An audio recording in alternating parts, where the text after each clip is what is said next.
Vous voulez dire waouh? Je viens de mordre dans une coquille de noisette. Vous m'avez cassé une dent. Oh pardon, je suis désolée. Je croyais que vous alliez adorer les cookies et on allait passer un beau moment ensemble et... Le seul avec qui je vais passer un bon moment, c'est mon dentiste. Et je vous enverrai sa note d'honoraire. Attendez. Très bien, on paiera, mais je vous en prie, pour ravi, ne lui enlevez pas le seul ami qu'il est. Je ne ferai jamais une chose pareille. C'est aux personnes de la fourrière de s'en occuper. Et je vais les appeler tout de suite. J'aurais dû apporter un marteau. Ne vous inquiétez pas, Monsieur Kipling. Je suis sûre que Jessie va tout arranger avec Madame Chesterfield. Alors écoute-moi, surtout pas de panique. J'ai cassé la dent de Madame Chesterfield, donc elle a décidé de faire embarquer Monsieur Kipling par la fourrière. Mais où c'est qu'un constant routier, c'est un pire.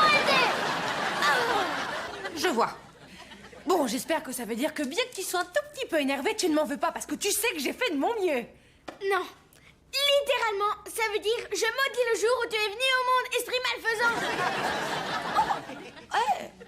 Dans ce cas, j'en connais un qui n'aura pas de cookies. Je pensais pas à ce que j'ai dit, je te demande pardon. Oh, c'est oublié. C'est parce que je supporte pas de voir Monsieur Kipling aussi déprimé. En tout cas, ces émotions, il les cache drôlement bien. Écoute, la fourrière ne va pas tarder, donc on doit absolument le faire sortir de là. Sans vouloir te vexer, il me semble que c'est à cause de cette même idée que depuis ce matin, nous sommes forcés de nager dans le fleuve de la malchance. Oh, on fait quoi? On cherche à désigner un coupable ou on essaye de sauver un lézard? J'aimerais bien un mélange des deux, si possible.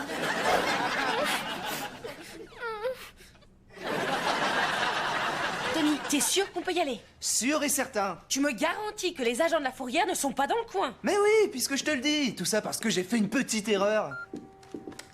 Oh, c'est pas vrai, ça. Écoutez, les gars, si vous cherchez un lézard géant, aucune chance que vous le trouviez par ici. Ils aiment pas les halls d'entrée d'immeubles. Ils préfèrent les salles de bain. Mais bon sang, qu'est-ce qu'il y a de compliqué dans la phrase? Est-ce qu'on peut sortir? Ce genre de question ne prête pas à interprétation en principe. Il confirme. Bon, aide-nous, il faut faire sortir Monsieur Kipling avant que ces types reviennent. Pas de problème, il est déjà parti. Du calme, que personne ne sorte.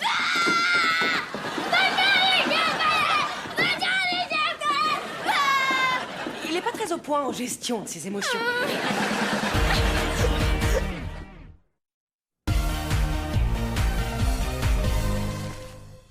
Dois-je mettre les grenouilles au réfrigérateur ou dans un bocal? J'en sais rien, moi. C'est pas mon travail.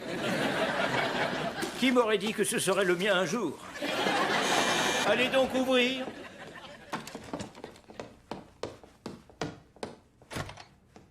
Oh, bonjour, petit trésor. Tu veux bien me laisser entrer? Ah non. Parce que Jessie m'a dit que je ne dois pas parler ni ouvrir à des inconnus. Oh, mais je suis Madame Chesterfield, ta voisine du dessous. Tu vois bien que je ne suis pas dangereuse. Ça, c'est une question de point de vue. Pousse-toi de mon chemin. Vous êtes mal élevée et vous êtes méchante. Et en plus, vous sentez très mauvais de la bouche. Il n'y a rien dans cette chambre. Si, comme tu voudrais nous le faire croire, il n'y a pas de lézard géant dans cet appartement, alors comment expliques-tu ceci? Eh ben, ça, c'est un jeu spécial pour les enfants. Je suppose qu'à votre époque, ça n'existait pas encore.